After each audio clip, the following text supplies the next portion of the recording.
c'était il n'y a pas si longtemps, juste avant la crise. L'industrie automobile pétait encore le feu, les ventes mondiales de 4x4 explosaient. Les profits de l'industrie pétrolière aussi.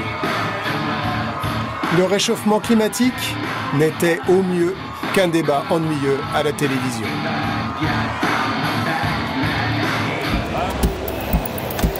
La fête est finie. L'automobile est malade. Il y a le feu sur le climat. Et nous avons pris 10 ans de retard, affirment les climatologues des Nations Unies.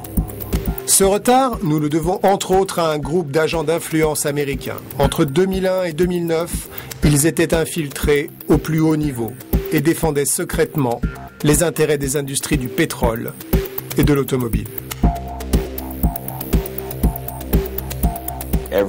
Ils répétaient la même chose. Le réchauffement climatique n'existe pas. Il n'est pas créé par nos émissions. Et si on essaie de le combattre, ça va détruire l'économie et ça prendra votre liberté. Ce que les gens comme Greenpeace veulent faire, c'est vous prendre votre voiture et détruire votre vie.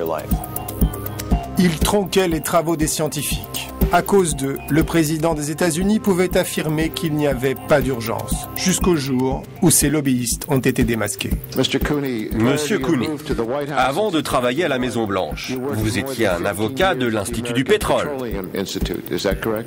C'est exact. Et ce sont principalement des lobbyistes pour l'industrie du pétrole, n'est-ce pas? Oui. Et le lobby du pétrole n'est pas le seul à nier les dangers du réchauffement climatique. Quelques scientifiques partagent ces positions. Depuis 10 ans, la température décroît, elle ne décroît pas. Donc, faut arrêter ces fantasmes. Enquête sur une galaxie pour qui tout va bien dans le meilleur des mondes.